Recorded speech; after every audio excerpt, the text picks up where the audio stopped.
The conditions of existence. There are three conditions of existence. These three conditions comprise life. They are be, do, and have. The condition of being is defined as an assumption of a category of identity. It could be said to be the role in a game. An example of beingness could be one's own name. Another example would be one's profession. Another example would be one's physical characteristics.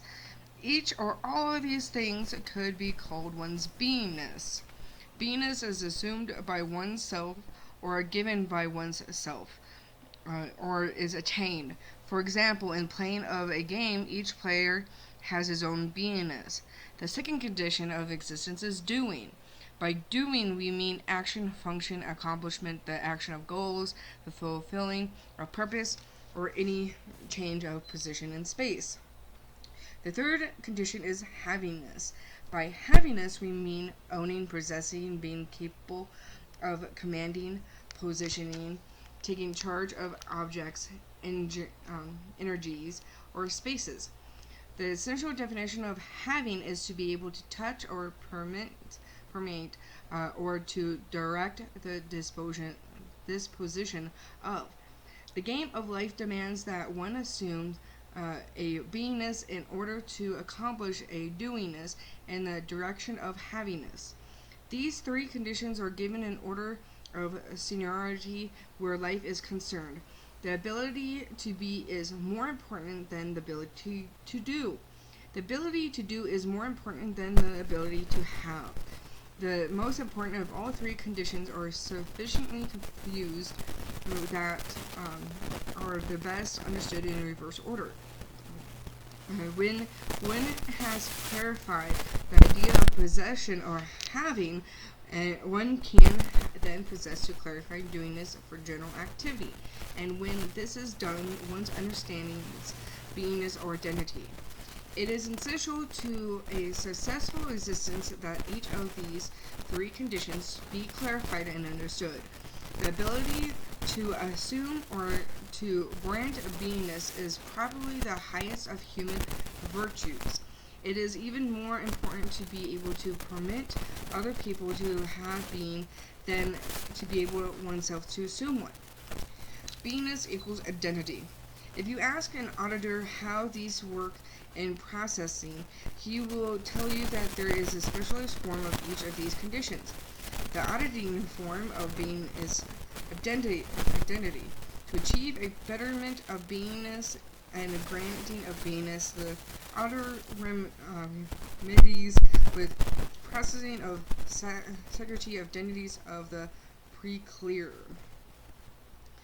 Um, the PreClear is pretty much going through the process of Scientology and knowing more about oneself. The PreClear is often found in valences, personalities.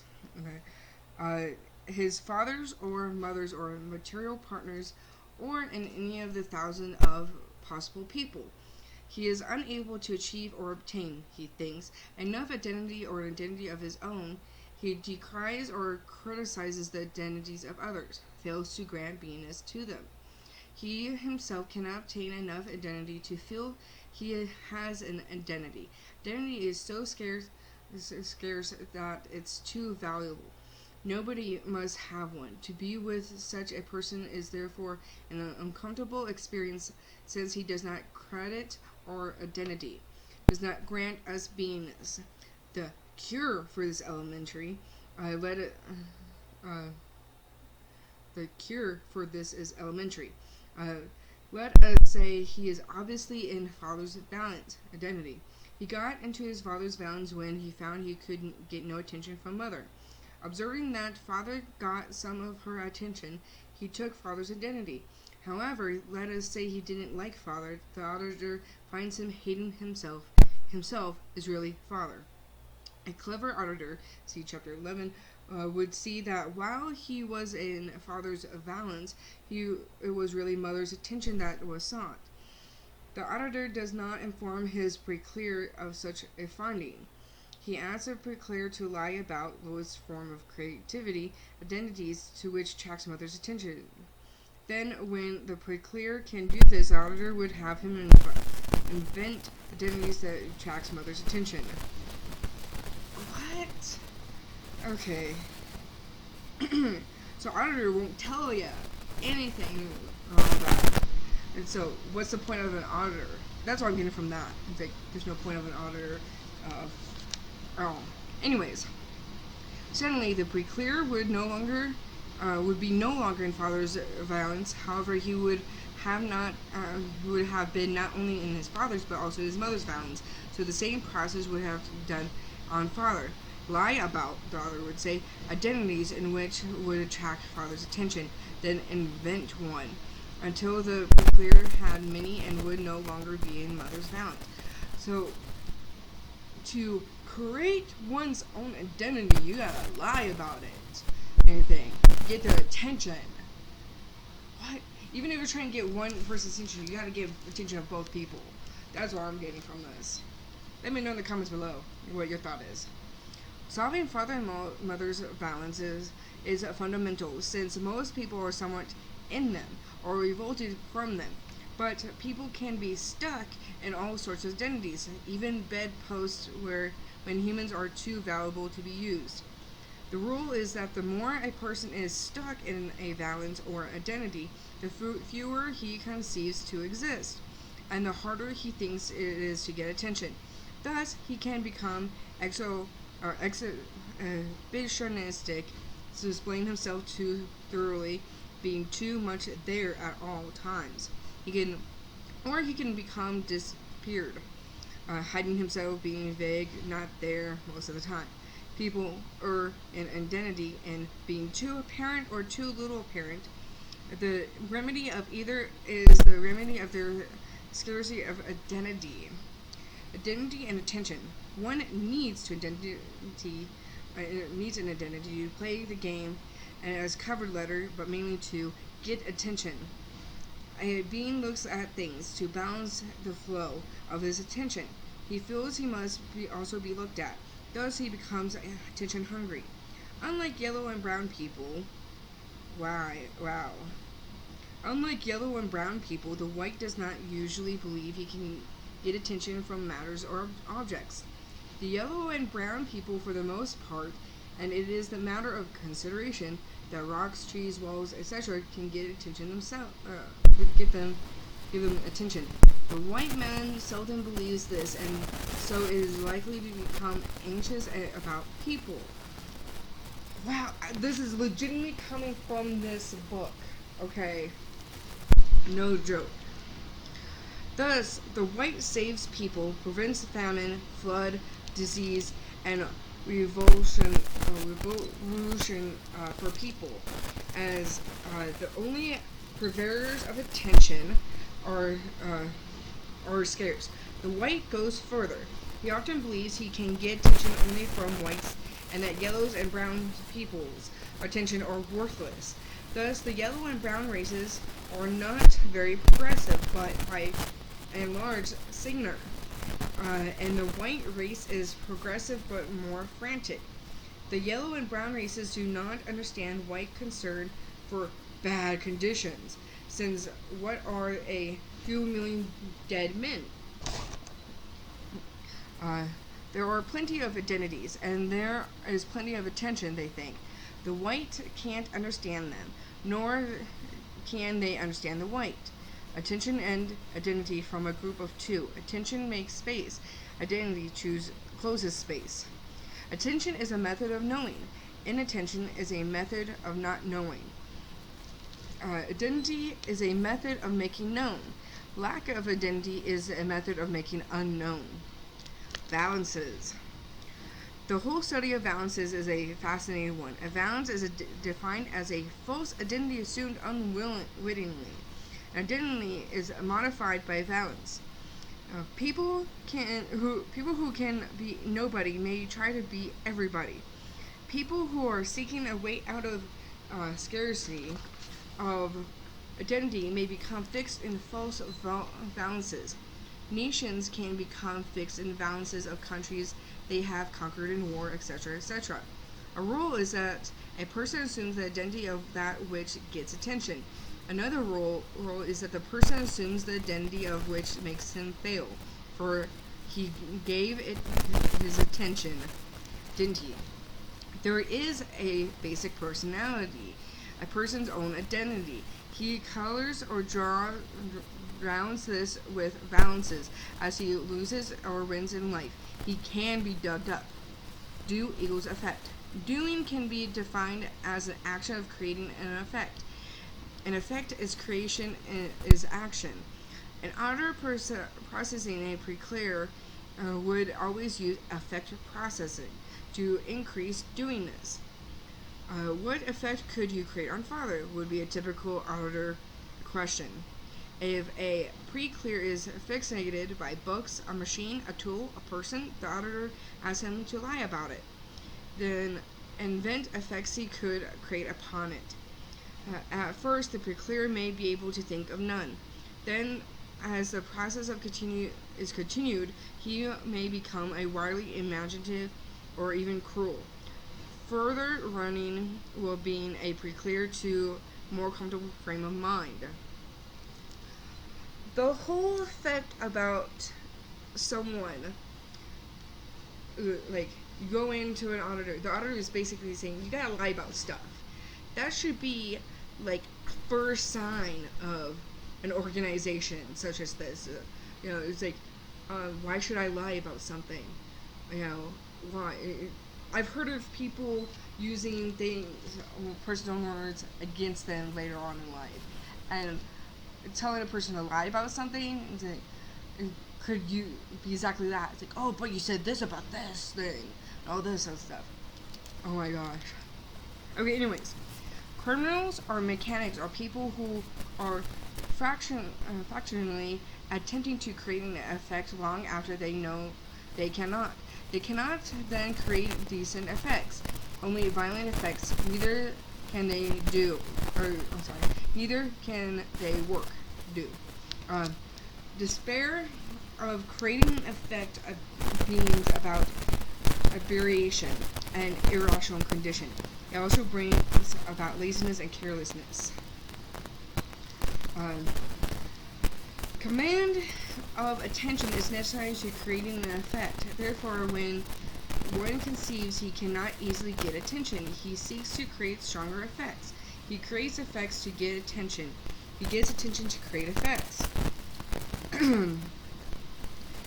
As an axiom 10 given letter, the creation of an effect is the highest purpose in this universe. Thus, when one cannot create effects, he has no purpose, and thus it works out in life. And it may be alright to be stern and unrelenting, superior or parent, but such create laziness and criminals. If one cannot have an effect created upon one, and one is known to another, very differently harmful results will ensure. As one believes he creates the least effect upon unconsciousness or dead people, these, as in hospitals or China, become the subject of much abbreviated activity. What effect could you create on an unconscious person or a dead person? Asked over and over by an auditor obtains some astonishing results. What effect? Wait. What effect could you create over an unconscious person or a dead person? I hope that really isn't an actual question. What? Why would you ask that to begin with? An artist stops his work when he believes he can no longer create an effect. A person actually dies for lack of effect. But security often depends on being able to create no effect. The whole subject of survival is bound up in no effect. Obviously, those things on which no effect can be made survive. If one is anxious about survival, a foolish thing, he can't do anything else. He becomes anxious to have about him things which resist all effects. But as his only anxiety is about the survival of a balance or identity, remedy of the scarcity of these can resolve the matter. Another cycle of action containing also the classes of effects and is start, change, and stop. This is the definition of control. Havingness. As there must be a playing field, see chapter 12, for a game to be held, so there must be havingness. One must be able to possess. There are millions of methods of possession in life. The obvious one becomes overlooked. If one can see a thing, he can have it if he thinks he can have it. The degree to which one can live is the degree to which one can own. To own is not to label or cart away. To own is to be able to see or touch or occupy. One loses to the degree he is forbidden to have. But to play a game, one must be able to believe he can't have. Affect and have. Affect and have form a pair like attention and identity. An affect should be on or against something, thus havingness. If one's attention never meets anything, he doesn't always like it. Thus, he wants objects. Affect makes distance. Have shortens distance. Problems. Man, or any life form in the universe, seems to love problems. A problem is more important than freedom. Problems keep up interest. When man has a problem very thoroughly and can't solve it, he really has too few problems. He needs more. The insanity among the idle is a matter of problem theory. A problem is defined as two or more purposes in opposition, or intention versus intention. Okay. Out of the condition of existence above can make many complex problems. If a man had all the attention in the world, he would be unhappy. If he had all the identities possible, he would still be unhappy. If he could blow up Earth or create any other huge effect he wanted without limit, he would be miserable or as insane. If he could own everything everywhere, he would be dulled to apathy, or so it seems, for less condition of existence, all subordinate to the need of problems, but by current Scientology reasoning and results. Thus, to have a person lie about problems or invent problems of the same size as the one he has, or the valence he is in, or to invent data of the same or different size as one he fixed upon, is to make a well man.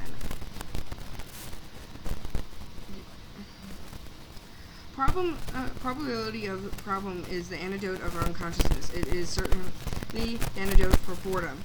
But in making up the problems of life, he consults the conditions of existence. Be, do, have, and their necessary partner in every case of tension. So, if you don't have problems, you're a miserable person and unhappy. So you have to make things up. If you seem like you're happy and things solved, you're really unhappy. That's really effective. So guys, listen up. You gotta lie about stuff, okay? You gotta create problems, because then if you have problems you need to solve, then you become happy, because you got things to do. That's what I'm getting from that chapter 3. What about you guys?